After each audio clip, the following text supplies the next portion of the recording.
गिर जाएं, एक लोटा जल चढ़ाकर नहीं। अपने घर का एक नियम बना लो, आप मंदिर नहीं जा पा रहे हो चले गए नहीं। अपने घर का एक नियम बना लो, आप मंदिर नहीं जा पा रहे हो तो आपके बच्चे को मंदिर भेजिए। वो नहीं जा पा रहा तो अपने पति मंदिर जाएं, एक लोटा जल चढ़ाकर आएं।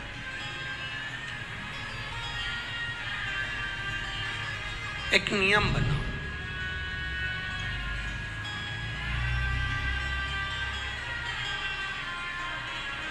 जैसे घर के दरवाजे में थोड़ी सी सरंग हो जाती है, घर का दरवाजा थोड़ा सा खुला रह जाता है, घर के दरवाजे में कोई जगह रह जाती है, घर के अंदर कोई खिड़की में कोई सरंग रह गई, कोई जगह रह गई, तो उसमें से चूहा अंदर घुस जाता है। बोलो सही है कि गलत है? बोलो बोलो, जम के बोलो। छिपकली अंदर घुस जाती है, छछूंदर अंदर घुस जाती है, दरवाजे में कोई सरंग रह गई, खिड़की में कोई सरंग रह गई, दरवाजे में कोई गैप रह गया, खिड़की में कोई गैप रह गया, तो उसमें चूहा, छिपकली, छछूंदर, काकरोच ये सब अंदर घुस जाते हैं। दरवाजे में गैप हुआ तो चूहा, छछूंदर, काकरोच अंदर घुस गए, प्रवेश कर गए। खिड़की में गैप हुआ तो कीड़े मकोड़े अंदर प्रवेश कर गए, छिपकली अंदर घुस गई, चूहा घुस गया, छछूंदर, काकरोच, कीड़ा अंदर घुस गया। आपके जल चढ़ाने में, मंदिर जाने में गैप हो जाता है तो पाप हमारे अंदर वापिस प्रवेश कर जाता है। गैप मत होने दो। अपन मंदिर नहीं जा रहे तो अपने बेटे से कहो जरा एक लोटा जल चढ़ा कर। आप भगवान के दरवाजे तक नहीं जा पा रहे तो परिवार का कोई व्यक्ति मंदिर तक जाए, शिव जी को एक लोटा जल चढ़ा कर। गैप ना करिए।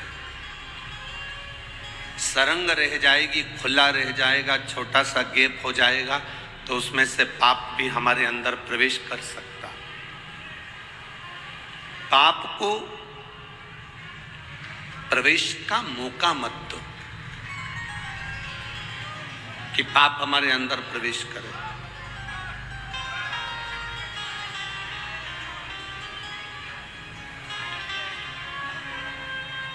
अपने पुण्य का हिस्सेदार कोई नहीं होता, अपने पाप का हिस्सेदार कोई नहीं होता, सब हमारा ही है। दो चीजें ऐसी हैं जिसका हिस्सा कभी नहीं हुआ, एक माँ का दूध और दूसरा आपने जो माला जपी, भगवान का भजन किया उसका। माता के दूध का भी हिस्सा नहीं होता। जब माँ अपने बच्चे को दूध पिलाती है तो आंचल को ढाककर, पल्लू से ढाककर दूध पिलाती है, और जब कोई भजन करता है तो हाथ को ढाककर भगवान का भजन करता है। क्योंकि माँ जब बच्चे को दूध पिलाए तो वो भी नहीं दिखना चाहिए, और जब आप भगवान का भजन करें तो वो भी नहीं दिखना चाहिए। ये दोनों छुपे रहना चाहिए।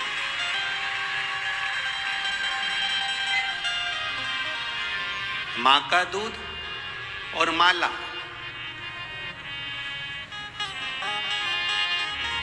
ये दोनों का कोई हिस्सा नहीं। माता के दूध का भी हिस्सा नहीं होता। छोटा सा बच्चा दूध पी रहा है और उसका बड़ा बहन अगर खड़ी हुई है 8 साल की, 9 साल की, 7 साल की, तो वो कभी नहीं कहेगी कि माँ तो इसको दूध पिला रही है तो मुझको भी दूध का पान करा, मैं भी तो तेरी बेटी हूँ। माँ कहेगी मैंने तुझे, जब तू जन्म ली थी तब मैंने तुझे दूध का पान कराया था, अभी इसका हक है, अभी इसका हक है, इसलिए ये दूध पी रहा। माता के दूध का कभी बंटवारा नहीं होता। और आपने जो भगवान का भजन करा है, आपने जो जप किया है, इस कथा के पंडाल में बैठकर नासिक की पवित्र भूमि में, पंचवटी की इस पवित्र भूमि में, आपने त्र्यंबकेश्वर बाबा की साक्षी में, माँ गोदावरी के तट पर दामोदर मास में कार्तिक महीने में जो कथा सुनी है, इसका हिस्सा नहीं होगा। ये तुम्हारे खाते की चीज है, तुम्हारे हिस्से की चीज है जो तुम्हारे पास है। ये कहीं नहीं जाएगी, ये कहीं समाप्त भी नहीं होगी। बस दरवाजे में गैप मत होने देना, खिड़की में गैप मत होने देना। दरवाजे खिड़की में गैप होता है तो काकरोच चूहा अंदर आ जाता है। और हमारे भजन में भी गैप नहीं होना चाहिए। मौका मिले, कथा के पंडाल में कथा नहीं सुन सकते, टीवी पर आ रही है उस पर श्रवण करो। दिन में नहीं सुन सकते, रात्रि को सोने से पहले 5 मिनट, हम ज्यादा नहीं कहेंगे कि तुम 1 घंटा कथा सुनो, सोने से पहले 5 मिनट शिव महापुराण की कथा जहां की भी आप निकालना चाहो अपने मोबाइल पर निकाल कर केवल 5 मिनट श्रवण करो। बाबा का श्री शिवाय नमस्तुभ्यम का जाप करो और आराम से बाबा का नाम लेकर बेफिक्र होकर बाबा के भरोसे सब छोड़कर विश्राम करो कि मेरा बाबा मुझे संभालेगा और मेरे परिवार को संभालेगा। रात को जब सोते हो तो घर की सास चिल्ला कर कहती है, बेटा ताला लगा दिया? बोलती कि नहीं बोलती? तुम अपने बच्चों से कहते हो दरवाजा बंद कर आया कि नहीं आया, रसोई घर का दरवाजा बंद करा कि नहीं करा, बिल्ली घुस जाएगी, चूहा घुस जाएगा, ये काम करा कि नहीं करा। रात को आप बोलते हो लाइट बंद कर सोना, सारे हॉल की लाइट बंद करना, बाहर की लाइट बंद करना, पानी की मोटर बंद करी कि नहीं करी, ये काम करा कि नहीं करा, वो काम करा कि नहीं करा। आपकी सास भी आपसे कहती है, आप अपने बच्चों से कहते हो, कोई पति पत्नी से कहता है, पत्नी कभी पति से कहती है। रात को सोने से पहले आपको पूरी चिंता रहती है और आप सब कुछ देख कर सोते हो। इसलिए रात्रि को सोने से पहले आप 5 मिनट का नियम बनाओ कि मुझे शिव महापुराण की कथा श्रवण करना है। आप अगर जैसे घर देखकर सोते हो उसी तरह परमात्मा का भक्ति का भजन देखकर सोओगे तो परमात्मा भी पूरी रात तुम्हारे घर को देख, आप उसके भरोसे।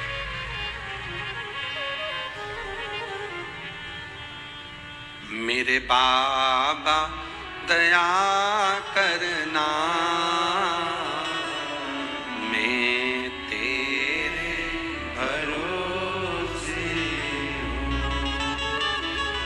हूँ। भोले बाबा दया करना,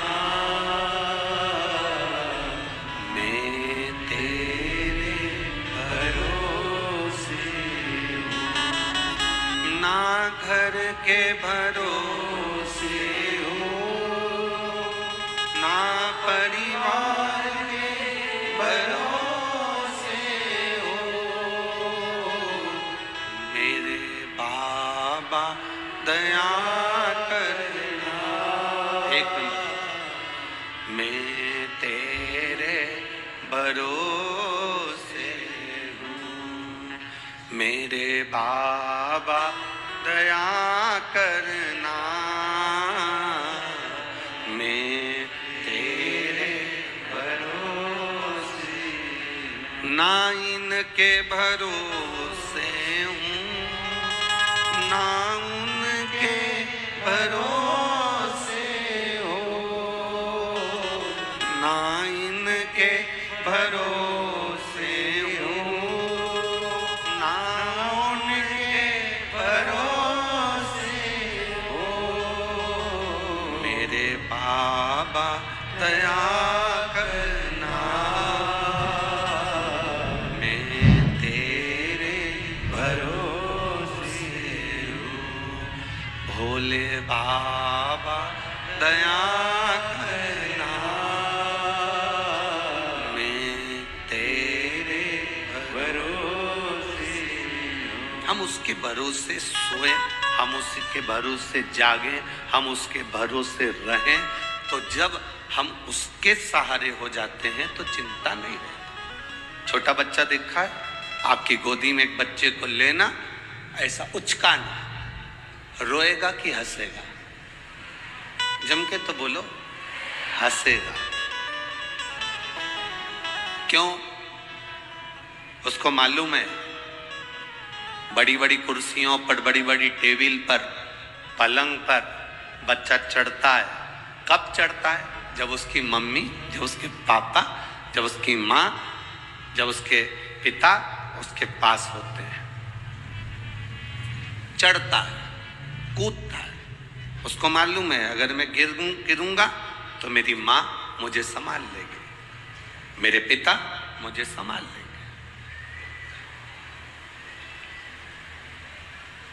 एक हवाई जहाज जा रहा था और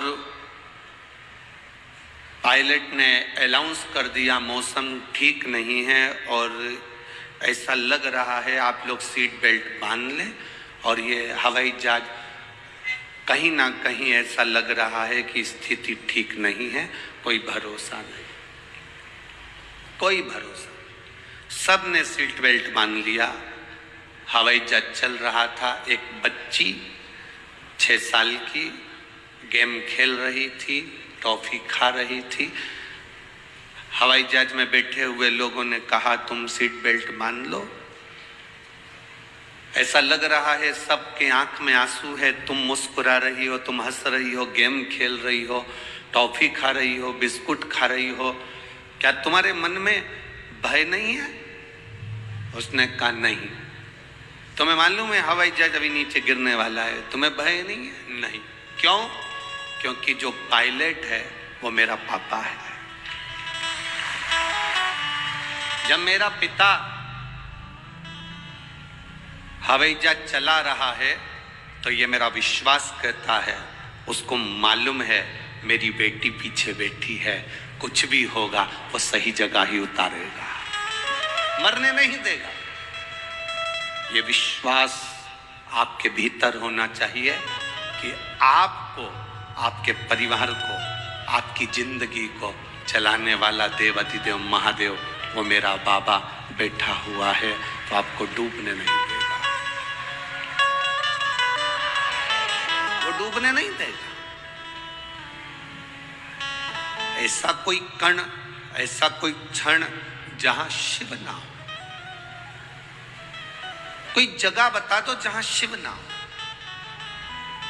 एक एक कंकर में शंकर समाया, एक एक बिंदु में शिव तत्व समाया,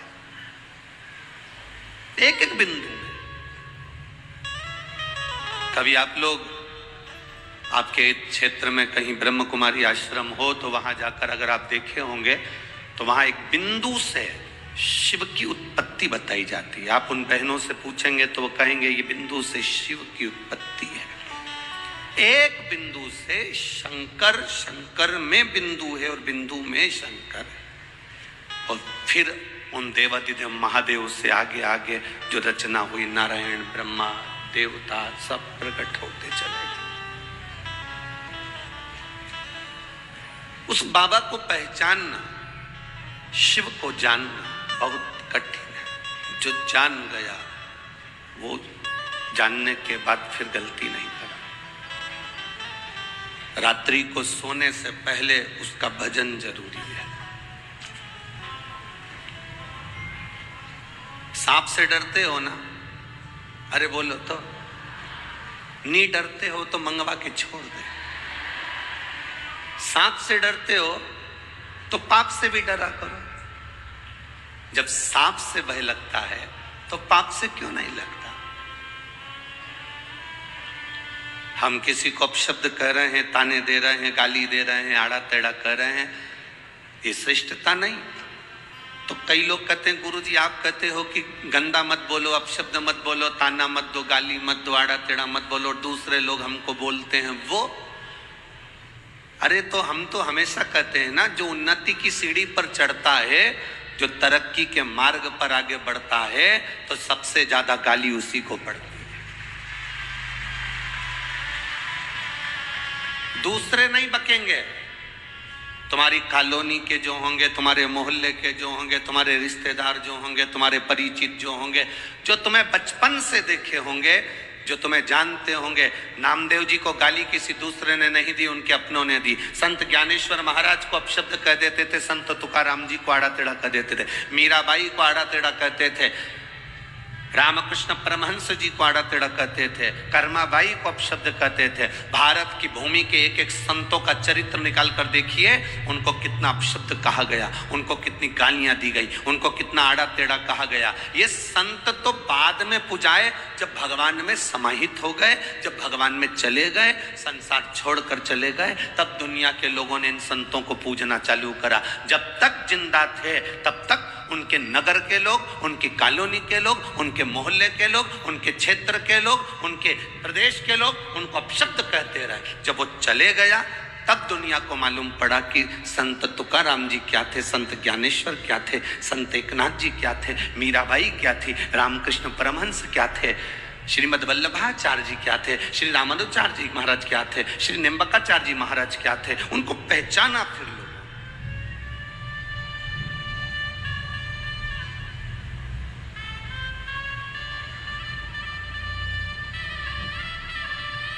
चर्चा किसकी होती है? जो मर गया उसकी कभी चर्चा होती है क्या? अरे जम के तो बोलो। जो जिंदा है, जिसकी हस्ती है, जिसको लोग जानते हैं, उसी की चर्चा होती है। जिसकी हस्ती ही नहीं, जिसको लोग पहचानते ही नहीं, लोग उसको कुछ नहीं कहते।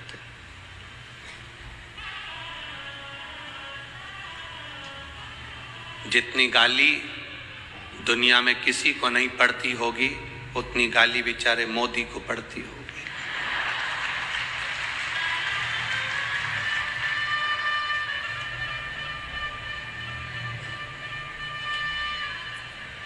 सारे विपक्ष शब्द अपशब्द कहते रहते। तुम्हें तो जरा सी कोई गाली दे दे तो तुम मुंह फुला के बैठ जाओ, उसके बाद भी उसके चेहरे पर सल नहीं आता, प्रसन्नता में अपना कार्य कर कर आगे बढ़ता जाता है। प्रसन्नता में कार्य कर कर आगे बढ़ते जाता। मुड़कर मत देखो कौन ने गाली दी है, कौन ने अपशब्द कहा, कौन ने ताना दिया, किसने क्या कहा। आप अपना कर्म करिए। अरे मत बुरे कर्म कर बंदे, वरना पछताएगा।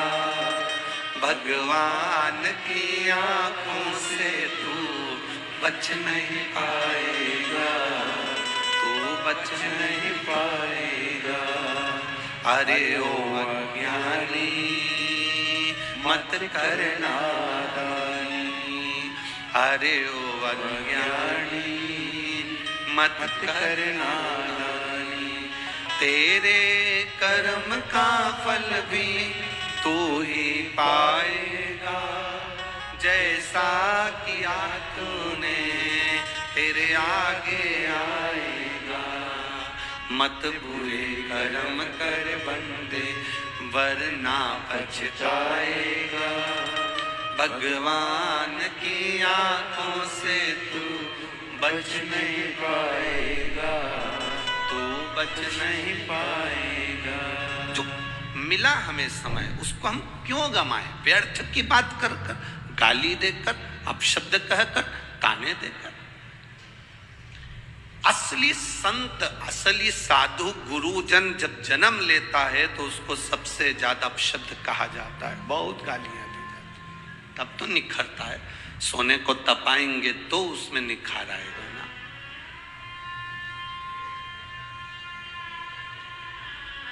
जब तक निखारेंगे नहीं तब तक उसका रस तत्व प्राप्त नहीं होगा। मीराबाई जहां रहती थी, आसपास के लोग मीरा को गालियां दिया करते थे, अपशब्द कहते थे। कर्मा जहां रहती थी वहां लोग उनको अपशब्द कहते थे। जो आता था वो हंसी उड़ा कर, ताना देकर, उनके परिचित भी उनको अपशब्द कह देते थे।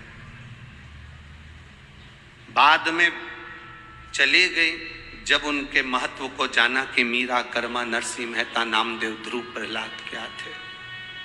प्रहलाद को अपशब्द कहे, ध्रुव जी को अपशब्द कहे।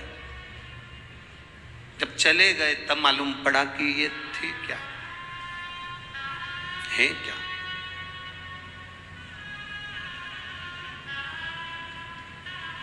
जीते जी पहचानना कठिन है। सास जिंदा है, उसका मन कर रहा है कि मुझे खीर बना के खिला दे, बहू से 4 बार बोल चुकी, खीर नहीं खिलाई।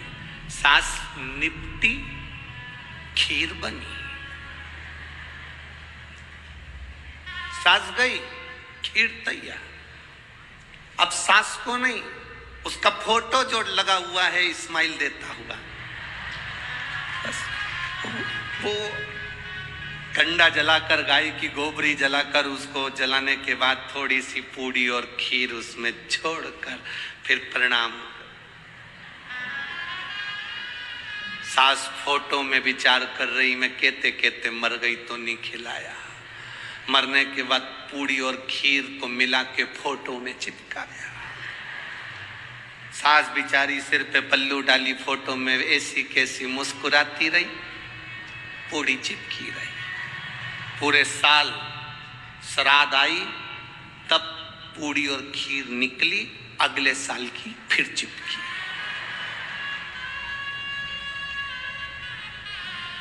चिपक गई, फिर अगला साल आएगा, फिर खीर पूड़ी चिपक जाएगी, फिर चिपके। अब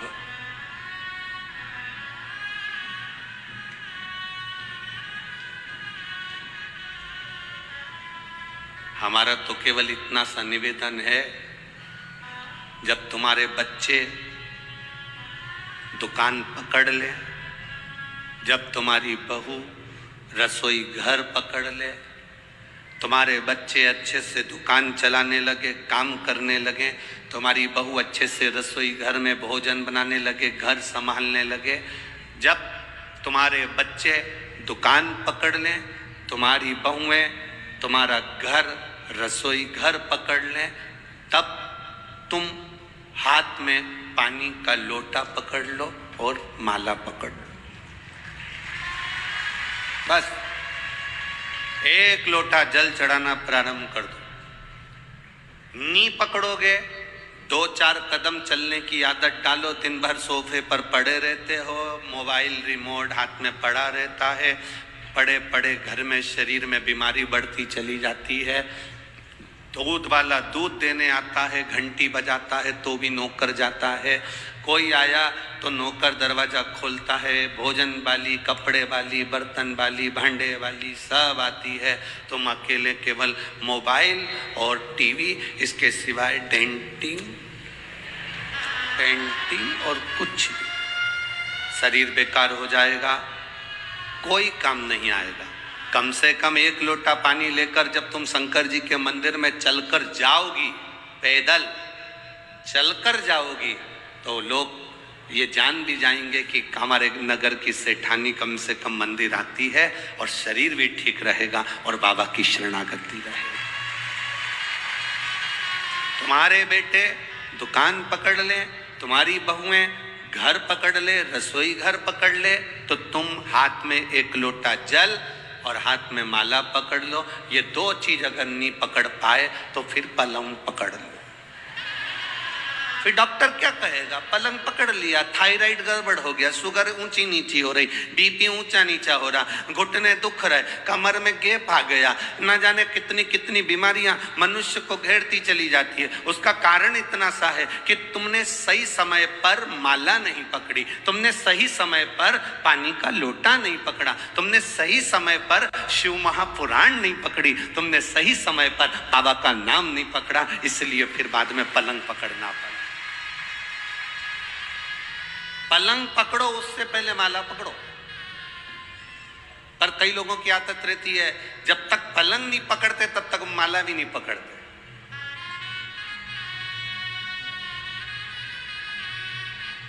डॉक्टर ने कहा थोड़ा घूमा करो, कितना घूमती हो? जाया करो घूमने, बीमारी बढ़ रही है। अब घूमने जा रही है, डॉक्टर कहा तब घूमी, पहले घूम लेती ना। पलंग पकड़ा तब माला पकड़ी तो मतलब कुछ नहीं है। एक उम्र होती है, उस उम्र में एक मोड़ आता है और उस मोड़ में सावधानी की जरूरत होती है। बचपन और बुढ़ापे के बीच का जो मोड़ है, कई लोग कहते हैं जवानी में तो घुमा फिरा जाता है, कमाया जाता है, धेड़ी में तो धंधा पानी देखा जाता है, भगवान का कोई भजन करा जाता है। ये मोड़ है जिंदगी का। अब तुम्हारे यहाँ शादी में मोड़ बनता है कि नहीं बनता वो हमको नहीं मालूम। हमारे यहाँ तो हाँ, जो शादी होती है तो दूल्हा को भी एक यहाँ पर मोड़ बांधते हैं और दुल्हन को भी एक यहाँ पे मोड़ बांधते हैं। तुम्हारे यहाँ बांधते हैं? अरे बोलो तो जम के। बांधते ना मोड़। मोड़ क्यों बांधते हैं? और मोड़ बांधते हैं तो मोड़ बांधने का कारण केवल इतना है कि अब तो ये मोड़ तेरे सर पर बांधा गया है, बहू के सिर पर मोड़ बांधा गया है। मोड़ बांधने का मतलब ये है कि अब तुम्हारी लाइफ में, तुम्हारी जिंदगी में एक मोड़ आने वाला है। उस मोड़ में सावधान रहना, नहीं तो जिंदगी नरक हो जाएगी। इसलिए मोड़ बांधा जाता है। जैसे ही आप यहां से जाओ, नासिक से जाओगे, अगर आप सीहोर के लिए जाओगे तो बीच में बहुत सारे मोड़ पड़ेंगे, तो लिखा रहता है मोड़ है सावधान। कहीं कहीं लिखा रहता अंधा मोड़ है सावधान। बोलो पढ़ा कि नहीं पढ़ा तुम लोगों ने? पढ़ा? मोड़ सावधान हो जाओ, ब्रेक हाथ में रखो, गियर का ध्यान रखो, गाड़ी की स्पीड कम करो। मोड़ है, मोड़ पर ध्यान रखना पड़ता है। उसी तरह बचपन में इतना ध्यान रखने की जरूरत नहीं, बुढ़ापे में इतना ध्यान रखने की जरूरत नहीं। जब बचपन धीरे धीरे निकल रहा हो और आप थोड़े से बड़े होते चले जा रहे हैं, तब तुम्हारी जिंदगी में मोड़ आएगा। उस मोड़ में तुम गुटखा, तंबाकू, सिगरेट, बीड़ी और गलत गलत मदिरा की बोतल नहीं, हाथ में एक लोटा जल पकड़ना, वो मोड़ तुम्हारी जिंदगी का सुख दे जाए। लाइफ में मोड़ आता है, जिंदगी में मोड़ आता है। ऐसा कोई व्यक्ति नहीं जिसकी जिंदगी में मोड़ नहीं आया। जब रोड पर मोड़ आता है तो मोड़ आएगा। शादी हुई तो मोड़ बांध दिया कि मोड़ आएगा। जिंदगी में कोई अपशब्द कहे, ताना दे, गाली दे, तुम बहू बनकर जा रही हो, ध्यान रखना मोड़ बांधा है। जिंदगी में मोड़ आएगा। कोई ताना भी दे तो बिल्कुल सहन लेना, कोई अपशब्द भी कहे तो सह लेना, कोई आड़ा टेढ़ा बोले तो सह लेना।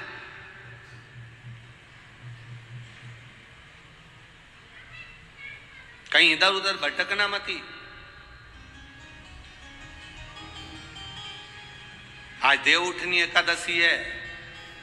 बेल भाजी आंवला, उठो देव सांवरा। देवता उठेंगे, तुम्हारे यहाँ के भी देवता बहुत सारे उठेंगे और बहुत शादियां होंगी, बहुत शादियां। विवाह चालू आज से हो जाएंगे। उनको समझाना जिंदगी में मोड़ आए तो सावधान रहना। आते मोड़।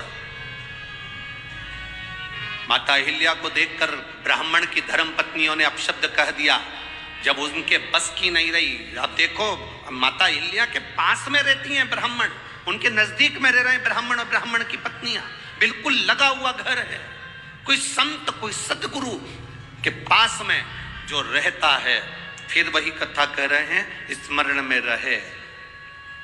तीन को समझाना सबसे कठिन काम है। एक अपनी पत्नी को, दूसरा अपने पुत्र को और तीसरा अपने पड़ोसी को। समझाना कठिन है। पत्नी को समझाना भी कठिन है, पुत्र को समझाना कठिन है।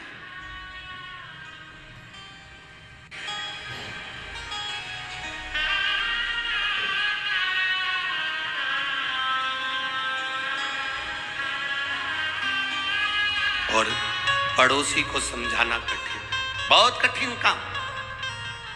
ये पड़ोसी, ये रिश्तेदार, नातेदार जो आसपास में रह रहे हैं, वो आपके लिए अच्छा बहुत कम मात्रा में बोलेंगे, इतना स्मरण रखना।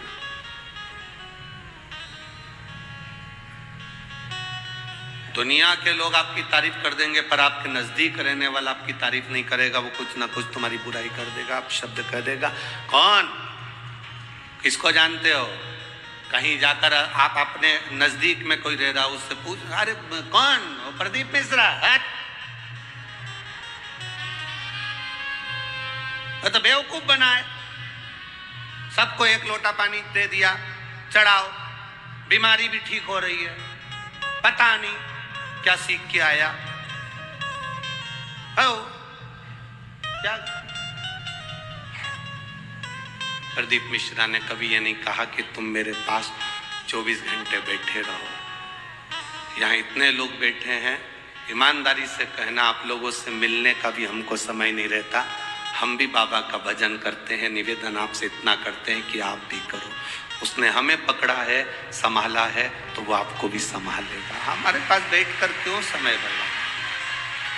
ये आविष्कार भूसे, श्री आविष्कार जी भूसे हमसे कहते हैं, गुरुजी और महाराज हम तो मिलते भी हैं, बातचीत भी करते हैं, आप तो बस केवल अगर मिलने का भी दिन होता है, आप कहते हो कि कथा 5 दिन की होती है तो पीछे के 2 दिन मिलते हो, 7 दिन की कथा होती है तो पीछे के 4 दिन मिलते हो, पर आप मिलते भी तो 1 मिनट के, बस आए, उठे और चल दिए अपना पाठ करने के लिए।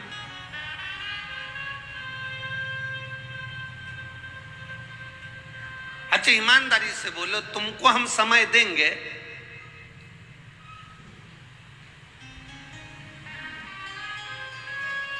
तो हमारे दुख की घड़ी में तुम क्या हमको समय दोगे? सब अपने अपने खेत में, दुकान पर, नौकरी में लगे रहोगे। उसको समय देंगे तो वो हमारी दुख की घड़ी में हमारे सामने खड़ा नहीं, तकलीफ की घड़ी में वो खड़ा। पर आपकी आदत ऐसी होगी, तुम अपने रिश्तेदार को समय देते हो बहुत, शादी में समय देते हो बहुत, फैशन में समय देते हो बहुत, खाने में समय देते हो बहुत, जितने स्टॉल लगे हैं शादी में सब निपटाते हो सब। भले पानी पूरी के लिए मुंह कितना ही चौड़ा करना पड़ा, पर खाते जरूर, समय देते। श्रृंगार में समय दिया, रिश्तेदार को समय दिया, परिवार को समय दिया, बेटे को समय दिया, बेटी को समय दिया, कुटुंब को समय दिया, सबको समय दिया। और एक बार एक्सीडेंट हो गया, कहीं बीमारी आ गई, वेंटिलेटर पर पड़े हो, वेंटिलेटर पर पड़े हो, बीमारी आ गई, एक्सीडेंट हो गया, तकलीफ आ गई, कष्ट आ गया, आखिरी का समय पलंग पर पड़े हो। अब अंदाजा लगाना कौन कितना समय दे रहा है। बेटियां भी बांट लेती हैं, तू मम्मी को देखने कब जाएगी, तू 8 दिन चली जाना, फिर पीछे के 8 दिन में चली जाऊंगी क्योंकि बच्चों की एग्जाम है।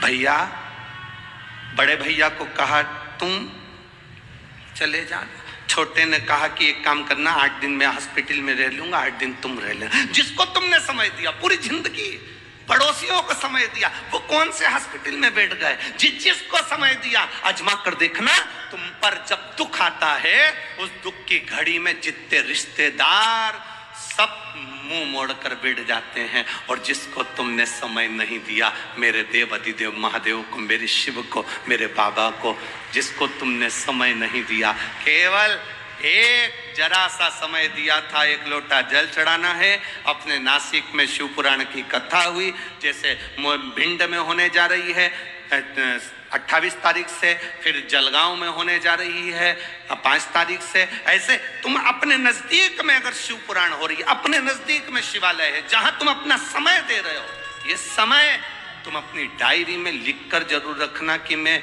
1 घंटे पहले कथा में पहुंची थी, वहां पहुंचकर मैंने श्री शिवाय नमस्तुभ्यम का जप किया, प्यासे को पानी पिलाया, घर से 4 रोटी बनाकर ले गई थी, अचार का फिंगर बनाकर, पुंगा बनाकर, गुट्टा बनाकर अपनी अपनी पड़ोसन को दे दिया था, उनने खाया, पानी पिया, उसका पुण्य मेरे खाते में है। मैंने बाबा को समय दिया, बाबा ने मेरी दुख की घड़ी में, आखिरी में डॉक्टर कह देता है अब मेरे बस की बात नहीं है, मेरे हाथ में नहीं है। डॉक्टर जब कह दे कि अब तेरे हाथ में नहीं है, अब उसके हाथ में है, मतलब समझ लेना अब उसने आपको अलग से समय दिया। और थोड़े बहुत भी ठीक हो गए तो समझ लेना उसने आकर संभाल लिया था, समय दे दिया था, समय दिया उसने। एक व्यक्ति मिलिट्री में सर्विस करता,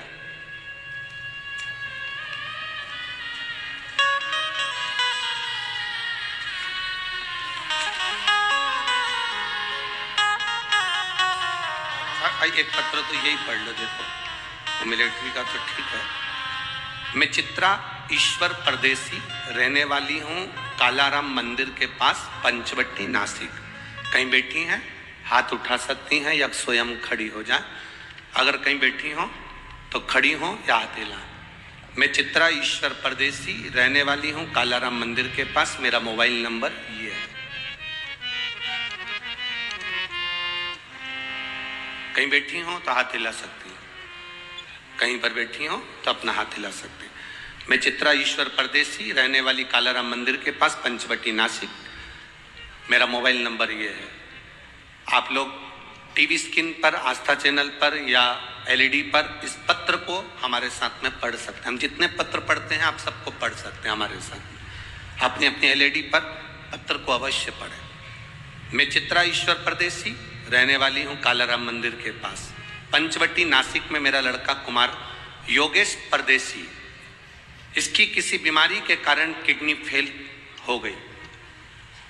किडनी फेल हुई, उसे अस्पताल में भर्ती कराया तो डॉक्टर ने उसकी किडनी बदलने का बोला। हमने, मेरे पति ईश्वर परदेसी अपनी किडनी देने को तैयार हो गए। उसकी जांच हो गई और किडनी देने की तारीख आ गई। इसमें हमारी जिंदगी बहुत कष्टमय से गुजर रही थी गुरुदेव। तब हमारे पहचान वालों ने, आप पत्र में पढ़ रहे होंगे, हमारे पहचान वालों ने कहा टीवी पर शिव महापुराण की कथा चल रही है, वो कथा सुनकर शंकर भगवान को 1 लोटा जल डालना, समर्पित करना प्रारंभ करा और शिव जी का चढ़ा हुआ जल अपने बेटे को पिलाना प्रारंभ करा। बेटे की किडनी बदलना थी, उसके डायलिसिस होते थे। इतने डायलिसिस होते थे कि 2 दिन के अंदर डायलिसिस का क्रम चलता था। अब किडनी बदलने की तारीख आ गई। एक बार वापिस डॉक्टर के पास उनको ले जाया गया। डॉक्टर देखकर अचंभे में पड़ गया, आश्चर्य में पड़ गया कि इसकी किडनी ने काम करना प्रारंभ कर दिया और डायलिसिस भी बंद हो गया। दवाई भी नहीं था,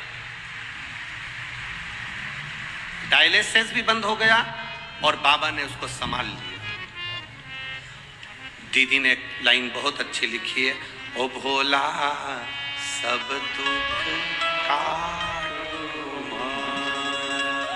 ओ भोला सब दुख काटो। इसमें लिखा डायलिसिस पूर्ण तरह से बंद हो गया, उसकी दवाई बंद हो गई और मेरे बेटे की किडनी ने काम करना प्रारंभ करा। अब वो बहुत अच्छे से सब कार्य कर रहा है, कोई चिंता नहीं। ये शिव भक्ति। कौन आया उस समय पर? पिता अपनी किडनी देने को तैयार हो गया, माँ अपनी किडनी देने को तैयार हो गई। परिवार में टेंशन आकर खड़ा हो गया। डॉक्टर के हिसाब से बीमारी बड़ी थी, किडनी चेंज होना थी, पर बाबा पर भरोसा करा। आपने उसको समय दिया। ए मेरी नासिक की जीजियों और मेरे नासिक के जीजाओं, सावधानी रखना। आप अगर देवाधिदेव महादेव को समय दे रहे हो, आप शंकर भगवान को समय दे रहे हो, शिव महापुराण में समय दे रहे हो, जाकर पंडाल में बैठकर कथा का रसतत्व ग्रहण कर रहे हो, टीवी पर, मोबाइल पर कथा को श्रवण कर रहे हो, आपने अपने कीमती समय में से थोड़ा सा समय अगर मेरे बाबा को दिया है तो ये निश्चित है अंत समय प्रभु वचन दिया तो निभाना पड़ेगा। आए ना आए प्रभु कुटुंब कबीरा, अंत समय प्रभु आना पड़ेगा। वचन दिया तो निभाना, अंत समय प्रभु आना पड़ेगा। वचन दिया तो निभाना पड़ेगा। ये आपने जो उसको समय दिया, उसने आकर आपको साथ लिया, वो संभाल।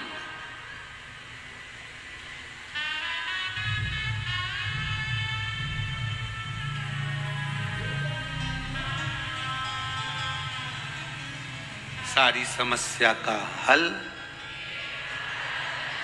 अब इस बहन से कोई पूछे, ये कालाराम मंदिर के पास में जो रहती है, चित्रा ईश्वर परदेसी, कालाराम मंदिर के पास पंचवटी नासिक में जो रहती है, उसका मोबाइल नंबर भी यहाँ लिखा। इस बहन से कोई पूछे कि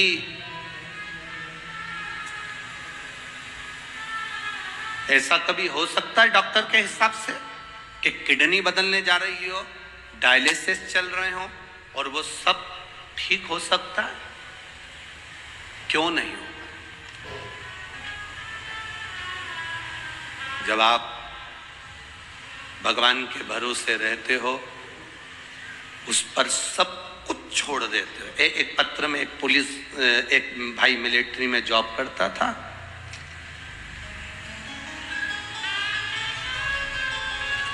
और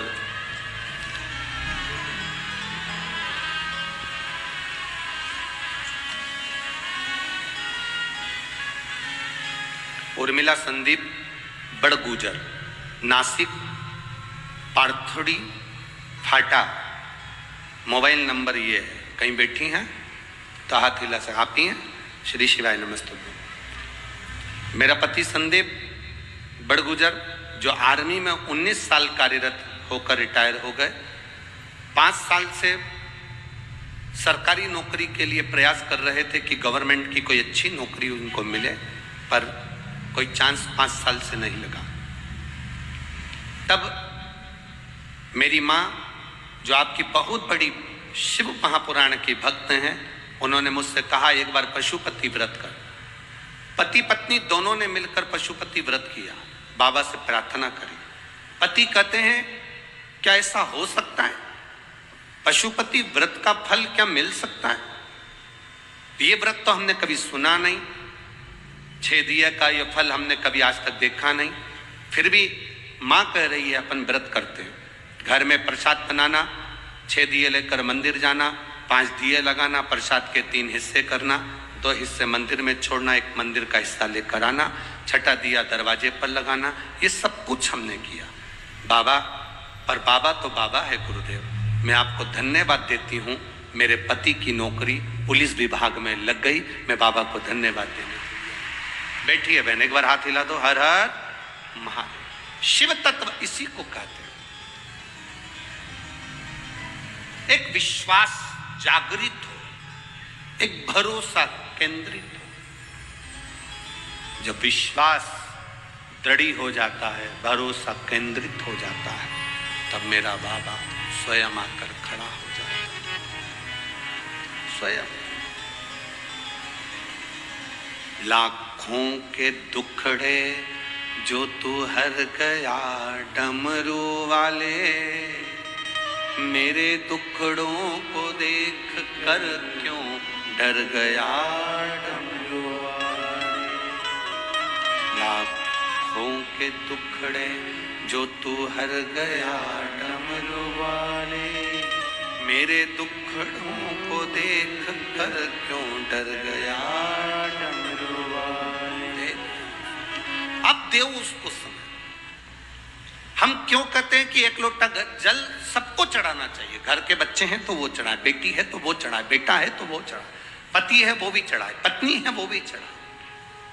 कारण कब वो जल तुम्हारे किस काम आएगा वो तुम भी नहीं जान सकते। तुम्हारी दुख की घड़ी में कब मेरा देव अधिदेव महादेव आकर खड़ा हो जाएगा तुम समझ नहीं पाओगे। गाली देने वाले, अपशब्द कहने वाले, ताने देने वाले, आड़ा टेढ़ा बोलने वाले कोई दूसरे नहीं होंगे, तुम्हारे नजदीक में रहने वाले तुमको बढ़ता हुआ देखकर, प्रसन्न होता देखकर दुखी होंगे। गौतम बाबा, गौतम ऋषि और माता हिल्या से उनके पास में रहने वाले ब्राह्मण ब्राह्मणी जो निवास करते थे, उनके अंदर ईर्ष्या जागृत हो। कोई दूसरा नहीं, नजदीक पड़ोसी, पास में रह रहे, नजदीक में रह रहे।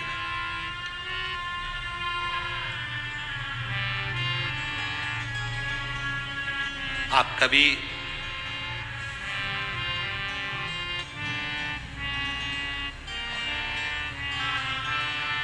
जब गौतम ऋषि के नजदीक में रहने वालों ने चाल चली, ब्राह्मणियों ने अपने अपने पतियों से कहा कुछ भी हो जाए, ये गौतम ऋषि मेरी आंखों में, अहिल्या और गौतम ऋषि हमारी आंखों में खटक रहे हैं। जब व्यक्ति बहुत उन्नति की ओर बढ़ता जाता है, तरक्की की ओर बढ़ता जाता है, तो कई लोग ऐसे हैं नजदीक में रहने वाले, उनकी आंखों में खटकने लगता है। खटक रहा। तुम रोज रोज शंकर जी के मंदिर में जल चढ़ाने जाओ तो तुम खटकने लगोगे लोगों को। ये चल्दी सियोर वाला महाराज की चेली, ये देखो हो गई पागल, ये भी टीवी पे कथा सुन सुन। ये चल दी पानी चढ़ाने के लिए, ये चल दी जल चढ़ाने के लिए। आग लगे बस्ती में, क्या किसको रोइए, चादर तान के सोइए। कहने दो, बोलने दो। अब शब्द कहेगा, कहने दो। माता अहिल्या को देखकर नजदीक में रहने वाली ब्राह्मणी ने अपने पतियों से कह दिया, ये खटक रहे हैं। अपने नजदीक में रहने वाला कोई ऐसा होगा, बहुत सारे ऐसे होंगे जो तुम उनको खटकोगे। इसका नाम क्यों चल रहा है, इसकी शोहरत क्यों, इतना पैसा कहां से आ रहा है, इतना धन कैसे आ रहा है, इतना बड़ा निर्माण कैसे कर लिया, इतना धन कैसे कमा लिया, इतना वैभव कैसे है? इसको लोग क्यों पूछते हैं, इसको क्यों मानते हैं लोग, इसकी बात महादेव भी क्यों मान लेते हैं? ये कथा में कहते हैं, भजन में कहते हैं, स्मरण में कहते, क्यों स्वीकार करते? बहुत को खटके। गौतम ऋषि और माता अहिल्या क्यों खटके नजदीक वालों को? उसका कारण इतना सा था, नगर में पानी नहीं गिरा, क्षेत्र में पानी नहीं गिरा। सारे नगर के लोग गौतम ऋषि की धर्म पत्नी अहिल्या के पास आए।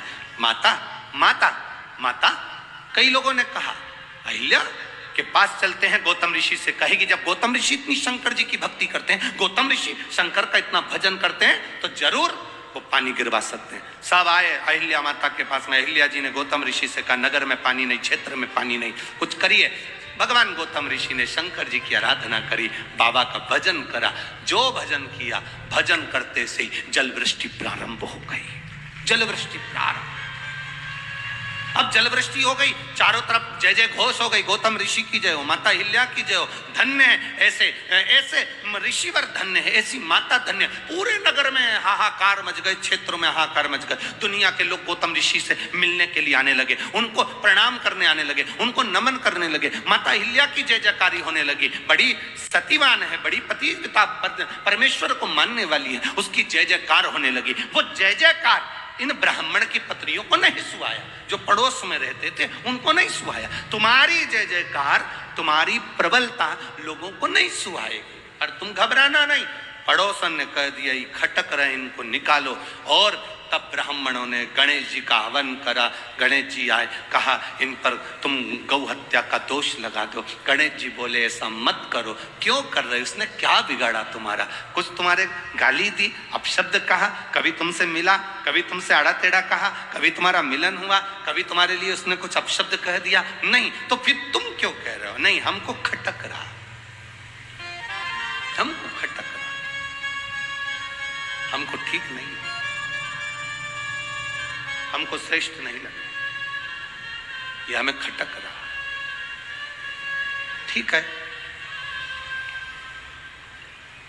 अगर ये तुम्हें खटक रहा है, गणेश जी महाराज मन पर पत्थर रखकर स्वयं दुबली पतली दुर्बल गाय बन गए और गाय बनकर गौतम बाबा के आश्रम की ओर चले। गौतम बाबा ने आज तक किसी गौ माता को एक कंकर उठाकर नहीं मारा था, क्योंकि गौतम ऋषि को मालूम था एक बार राजा जनक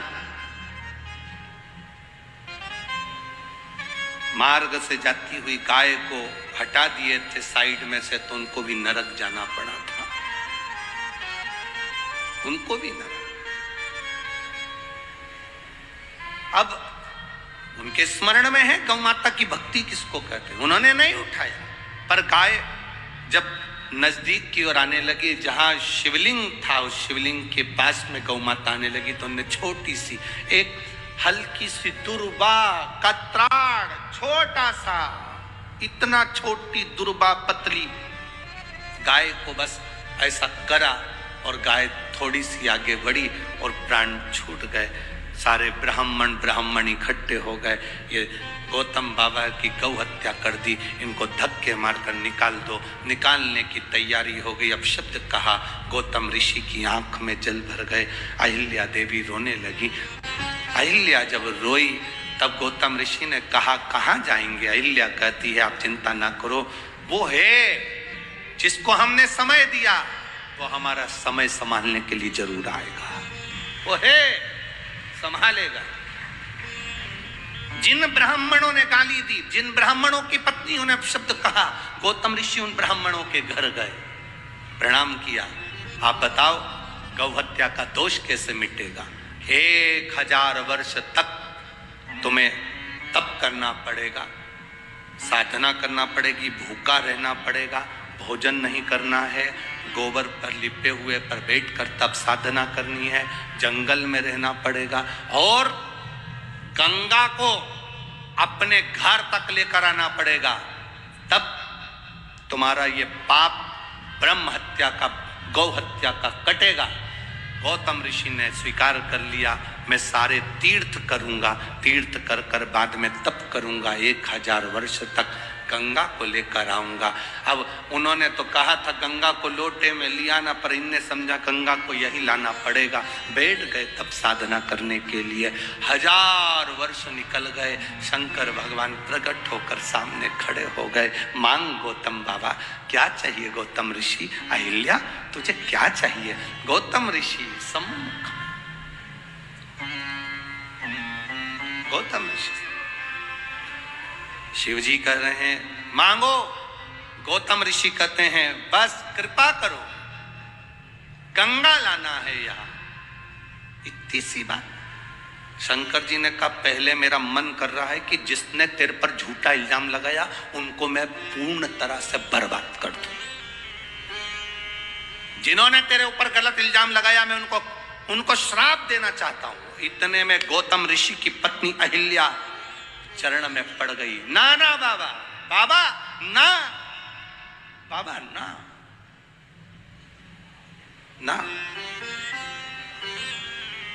अरे उन्होंने तुमको ब्राह्मण गौ हत्या लगा दी, मैं उनको श्राप देने के लिए तैयार हूं। अभी हाथ में शंकर जी ने जल लिया गंगा का, श्राप देने। मां अहिल्या चरणों में पड़ गई।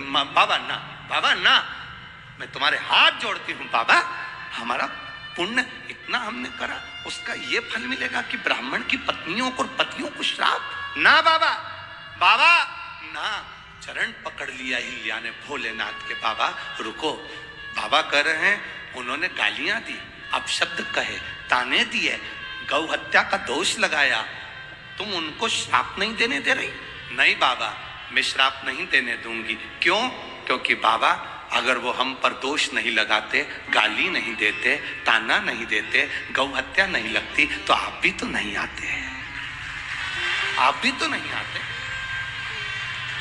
जब हमको गालियां पड़ी, जब अपशब्द कहे, ताना दिया, आना टेढ़ा कहा, जब हमारे ऊपर दोष पर दोष लगाए, हम भक्ति में डूबे रहे, तभी तो आपका दर्शन हुआ है ना बाबा। अगर वो नहीं होते तो आपका दर्शन कैसे होता बाबा? बस आप मिल गए ना बाबा, वो छोड़ो, आप गंगा को लाइए।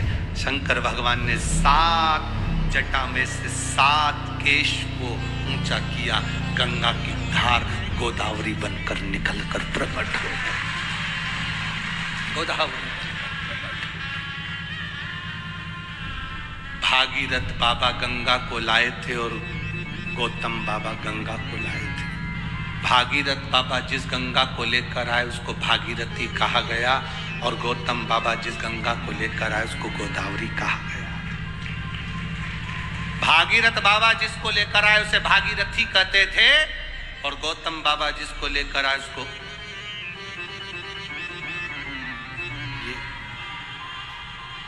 जब तक अपशब्द लोग नहीं कहेंगे तब तक भगवान भी नहीं मिलता साहब। आड़ा टेढ़ा कहेंगे, तुम्हारा मन हटेगा, अब शब्दों से दिल कछोटेगा, तब तो भगवान के पास जाओगे, तब तो भगवान के पास जाओगे।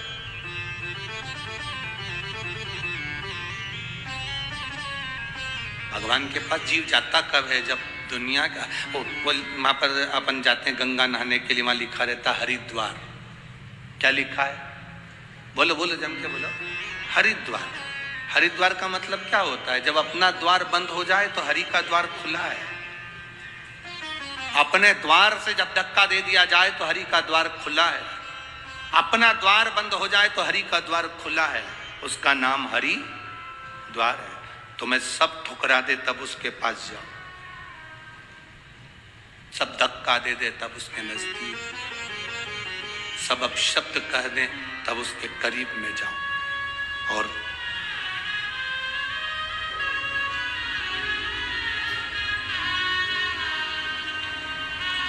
उसकी भक्ति में जितना रम सकते हो उतना रम।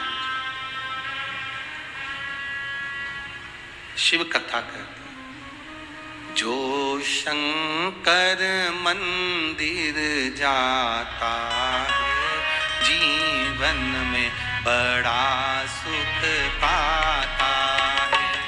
जो शंकर मंदिर जाता हो भोला सब दुख काटो मान। शिव कथा कहती है,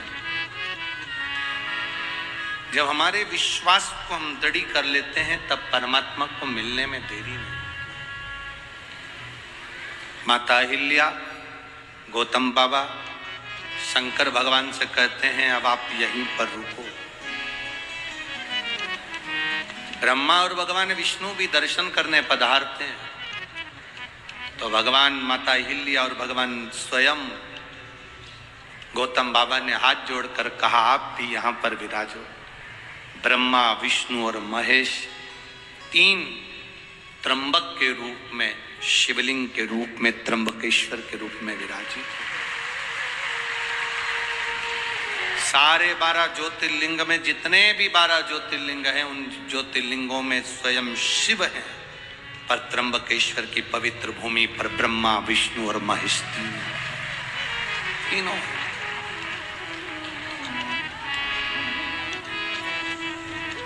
कितने किस्मत वाले हो जी आप लोग। आपके भाग्य की सराहना हो कि त्र्यंबकेश्वर की पवित्र भूमि के नजदीक में रह रहे हो। अपने अपने घर जाकर एक बार राइनोन से नजर उतरवा लेना। ये शिव की कृपा है, ये बाबा की करुणा है। आप अगर शंकर के नजदीक में हैं तो आप भाग्यशाली हैं। शिव के नजदीक में अगर आप हैं तो आप भाग्यशाली हैं। बाबा तो बाहर रहता है, उसका नियम है। नासिक यहां रह गया, त्र्यंबकेश्वर वहां रह गया, दूर है वो शहर से, एकांत। आप लोग अगर कुबेरेश्वर धाम आए होंगे तो आप लोगों ने दर्शन करा होगा। सीओर 9-10 किलोमीटर उधर रह गया और कुबेरेश्वर बाबा इधर, कुबेर भंडारी इधर। आप में से कितने लोग हैं जो कुबेरेश्वर धाम कभी आए हो? आए हो सब लोग? रखिए याद, कभी मौका मिले तो जिंदगी में एक बार कुबेरेश्वर बाबा की उस धरा पर आकर कंकर शंकर रखकर उसकी पूजन कर कर उससे दिल से प्रार्थना कर कर जरूर आना। जो दे मांगा वो दिया, जो मांगा वो दिया, वो देता जरूर है। कई लोग आते हैं दिवाली मनाने के लिए, दीपावली के अवसर पर आते हैं। आज कई लोग कह रहे थे गुरुजी देव दीपावली आज है क्या? अब हम उनको क्या कहें कि कथा चल रही है देव दीपावली। यहाँ कथा 25 को विराम होगी और 26 तारीख की देव दीपावली है। 25 को तो यहाँ आएगा, 26 को आएगा ना देव दीपावली का पर्व। तो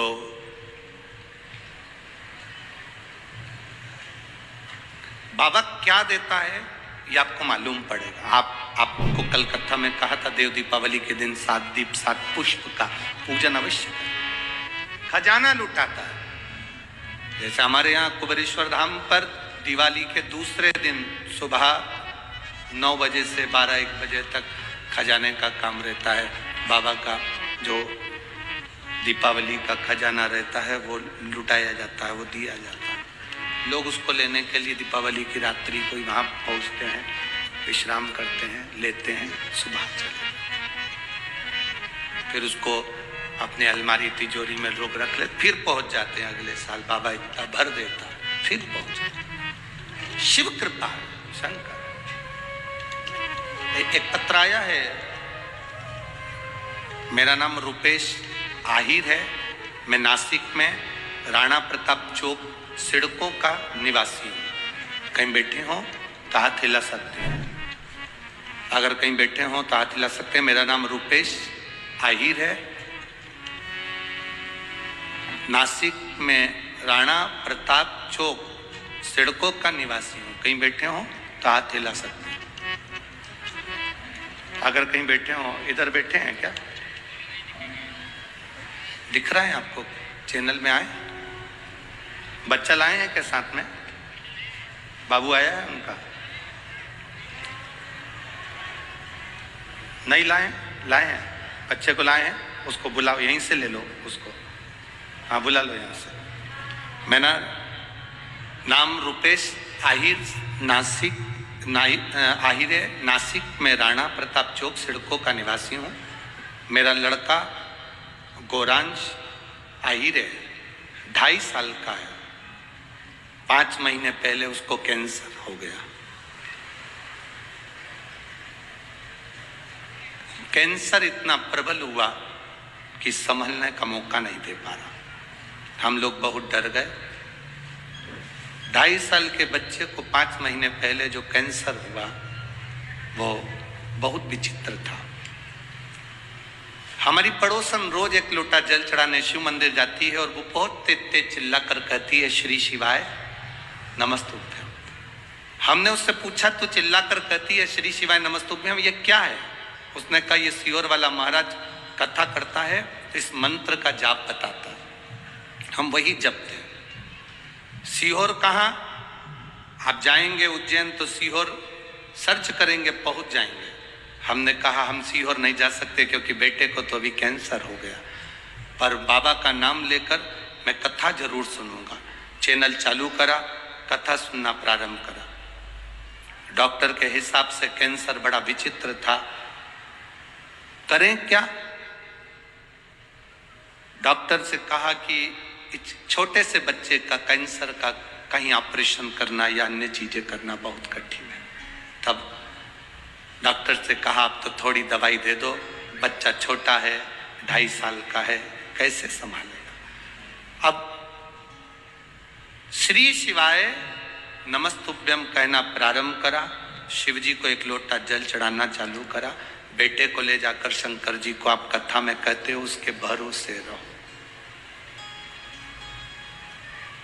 मेरे बाबा दया करना, मैं तेरे भरोसे।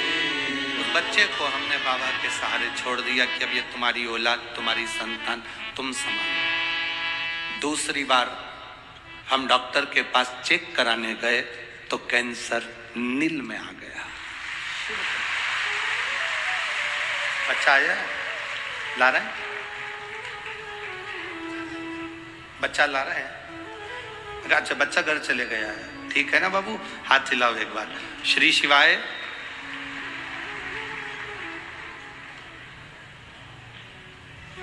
ये भेज रहा हूं, बाबू को देना, ठीक है?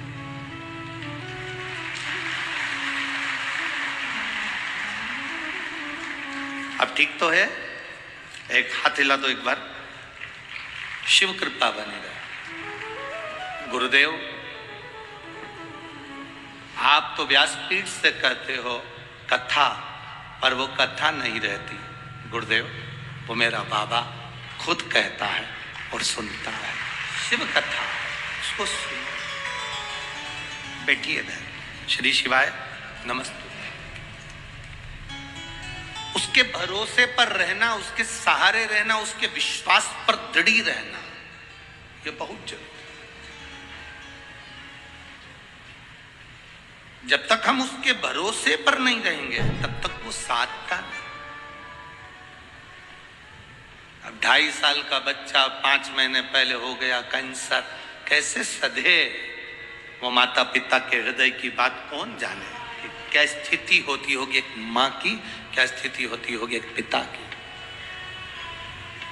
पर मेरे बाबा दया करना,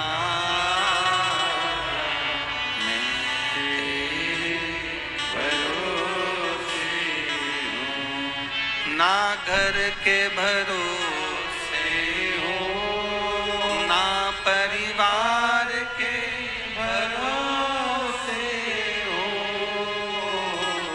मेरे बाबा दया करना, मैं तेरे भरोसे हूँ। भोले बाबा दया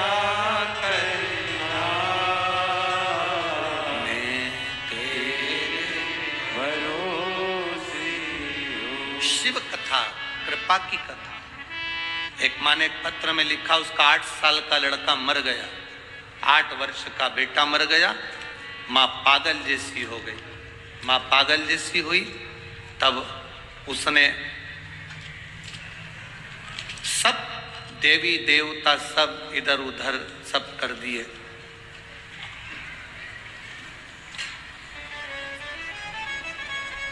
मैं मंगला ताराचंद महाले, मैं बाबा की का वर्णन करूं। मेरी बेटी किरण सोनवड़े सिडको, उसका 8 साल का एकलौता बेटा स्कूल में गिरने की वजह से मर गया। अंदरूनी चोट ज्यादा आई थी। 6 मार्च को उसका देहांत हो गया। बाबा, बेटी पागल जैसी हो गई, पूरा घर टूट गया। 4 घंटे के अंदर उसके प्राण चले गए। बाबा,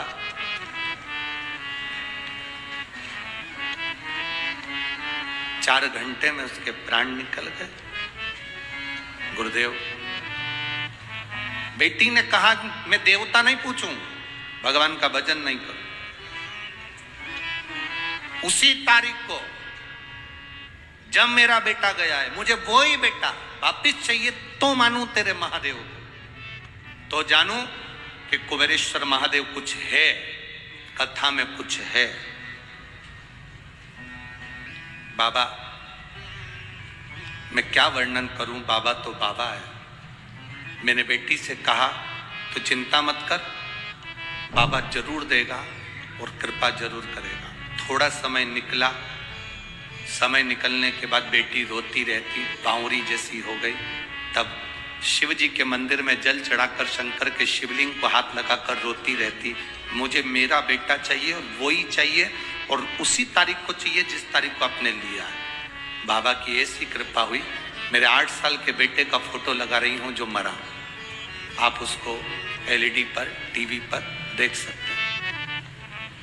मेरे 8 साल के बेटे का मैं फोटो लगा रही हूँ जो मरा, उसका फोटो लगा रही हूँ, जो स्कूल में गिर गया था और मर गया था। मैं बाबा का क्या गुणगान करूं। बाबा ने मुझे उसी तारीख को मेरा बेटा 1 साल में प्रदान कर दिया, जिसका फोटो मैं दूसरे नंबर पर लगा रही हूं, जिसका फोटो मैं लगा। शिव कथा औखड़ी है, उसका मैं फोटो लगा रही हूं जो बेटा मुझे वापिस दिया है मेरे बाबा ने।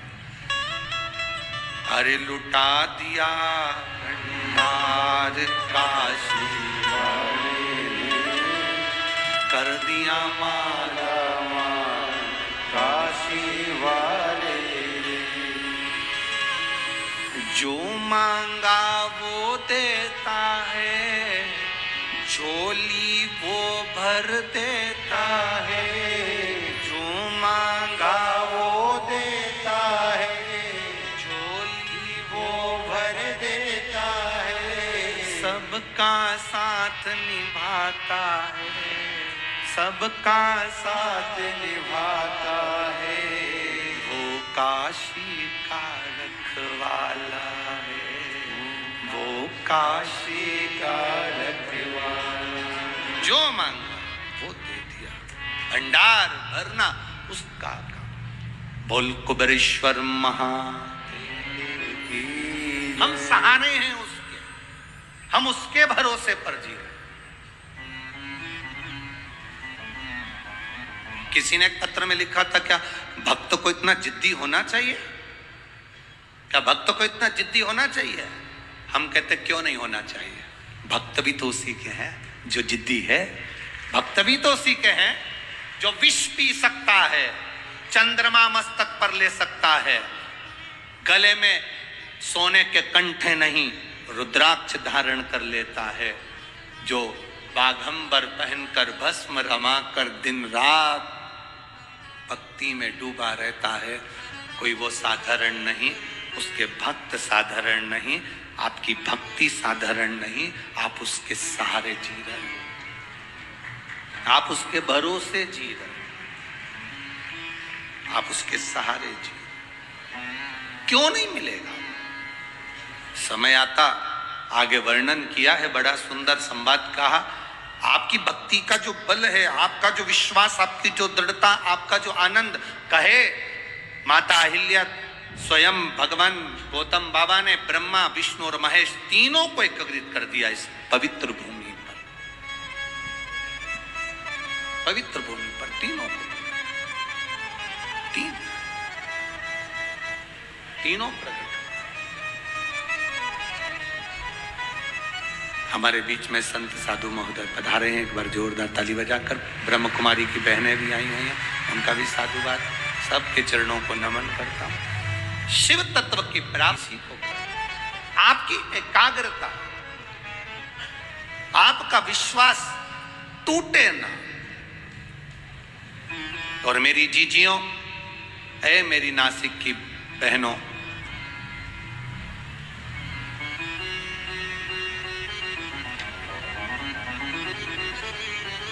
एक बात अपने जीवन में उतार कर रखना, और मेरे जितने नासिक के जीजा बैठे हुए हैं वो भी अपने भीतर उतारे, बेटियां बेटे भी अपनी जिंदगी में उतारे।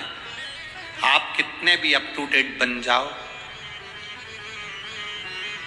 आप कितने भी विद्वान बन जाओ, आप कितनी भी पढ़ाई कर लो, कितने भी अफसर बन जाओ, पर इतना याद रखना कि अंत समय में, आखिरी में तुमने जितनी डिग्रियां प्राप्त करी है वो डिग्री काम नहीं आती। अंत समय में जो तुमने भजन करा है वो डिग्री काम आती है।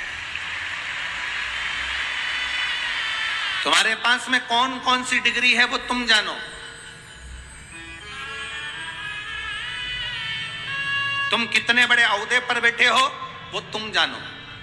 तुम्हारे पास में कितनी बड़ी पद है, कितनी बड़ी प्रतिष्ठा है वो तुम जानो। ये इंजीनियर की डिग्री और ये सारी डिग्रियां, सीए की हो, डॉक्टर की हो, कलेक्टर की हो, एसपी की हो, कमिश्नर की हो, मंत्री की हो, संतरी की हो, कलंतरी की हो, ये सारी डिग्रियां केवल यहीं पृथ्वी पर चलती है। वहां तो एक डिग्री चलती है कि मुख से भगवान का भजन कितना किया है, परमार्थ का कार्य कितना किया है, भूखे को भोजन कितना कराया, प्यासे को पानी कितना पिलाया, वो डिग्री वहां चलती है।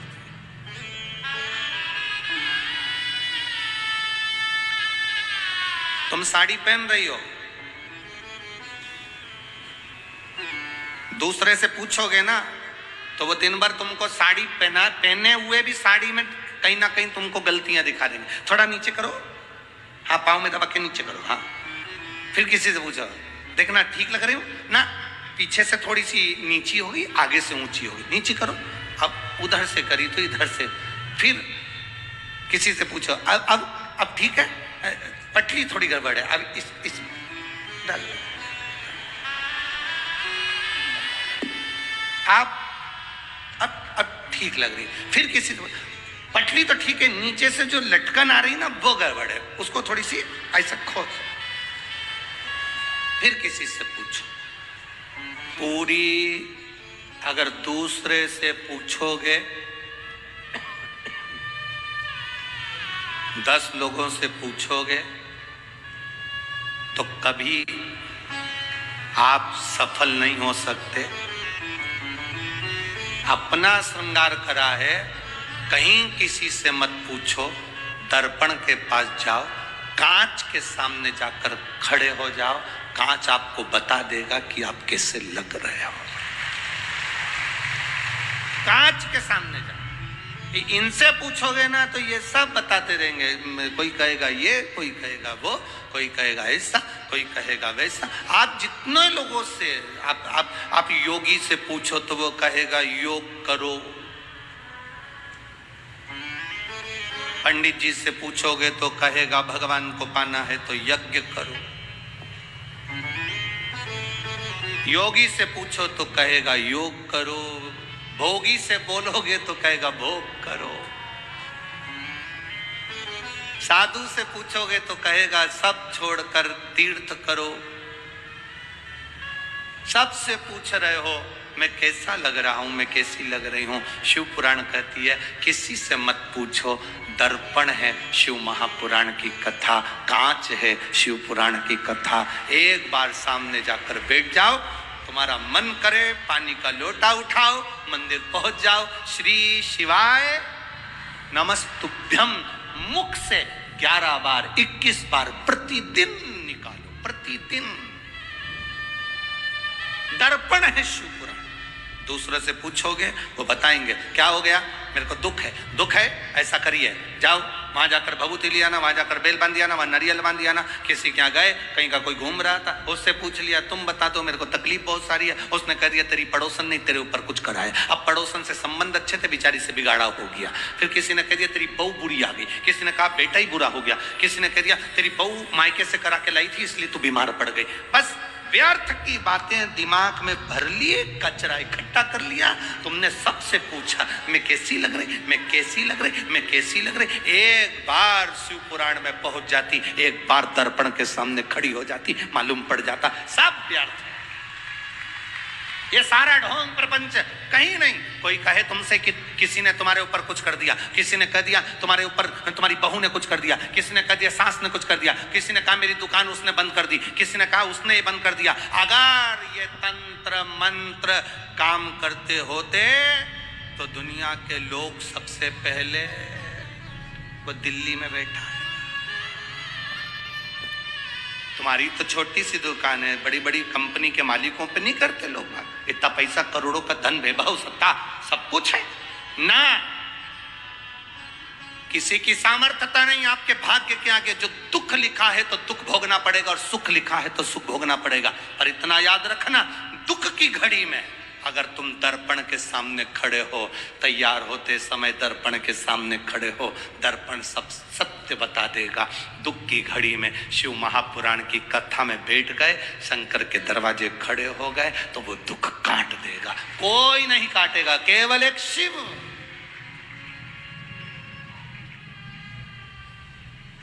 भगवान ओघड़दानी तुम्हारी तकलीफ काट देगा। आखिरी में मिलना भी किससे, उसी से तो जाकर मिलना है। प्राण छूटने के बाद तुम में से कितने लोग हैं जो कहीं और लेकर जाते होंगे? हमको तो नहीं लगता मरने के बाद सब लोगों को शमशान लेकर जाते हैं। नासिक में और कहीं ले जाते हो, 5 स्टार होटल में तो बात दूसरी। वाटर पार्क मरने वाले को लेकर जाते हैं। अरे बोलो तो जम के नहीं। हो सकता है नासिक की मेथड अलग हो, डिजाइन अलग हो कि यहाँ मरने वाले को हमारे यहाँ हम 5 स्टार होटल में लेके पहले उनको सुला देते हैं, फिर सब पार्टी मनाते हैं, इसके बाद उनको आखिरी में तुम कहीं 5 स्टार ले जाओ, सुपर स्टार ले जाओ, चाहे ट्विंकल स्टार, तुम्हारी मर्जी पड़े जान ले जाओ, पर आखिरी में मुर्दे को तो शमशान ले जाना ही पड़ेगा। और शमशान में कोई दूसरा मिलने वाला नहीं। जिसको श्राप लगा था दक्ष प्रजापति का, शिव तुझे श्राप देता हूं, तू शमशान में निवास करेगा। शंकर भगवान कहते हैं मुझे कहीं जाना ही नहीं पड़ेगा, आखिरी में सब मुझसे मिलने यही आ जाएंगे। क्या तुम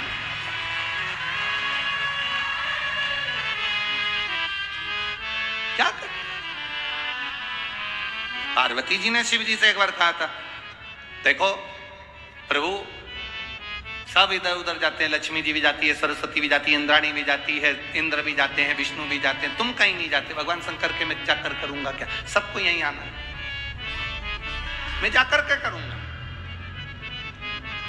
शमशान एक ऐसी जगह है, व्यक्ति कितने भी गंदे कपड़े पहनकर मरा हो, आखिरी में उसको नहलाकर, इत्र लगाकर, तैयार कर कर, डेंटिंग पेंटिंग कर फिर अच्छे कपड़े में लपेट कर लेकर जाते हैं।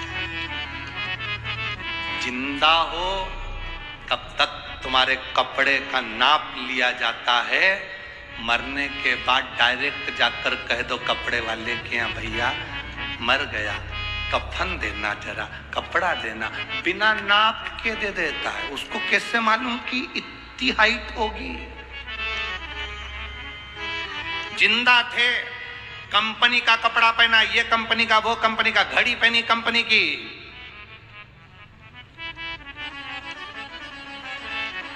जो ऑटो पे लगाते हैं ना तो लोग लाइन खींच के, वो भी कंपनी का,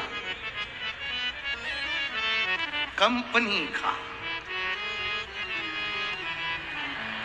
कंपनी का, सब चीज कंपनी की, बिंदी भी कंपनी की। केवल जीते जी कंपनी याद रखी, नहीं ब्रांड का पहनूंगा, ब्रांड का पहनूंगा, कंपनी का पहनूंगा। मरने के बाद भी लिख के जाना रेमंड का पहनाना।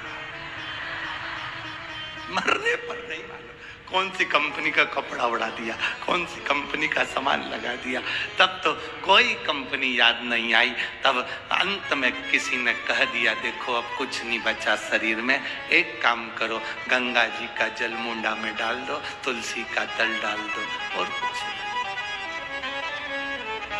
इतना तो करना स्वामी, जब प्राण तन से गिरे, गोविंद नाम लेकर जब प्राण तन से निकले, गंगा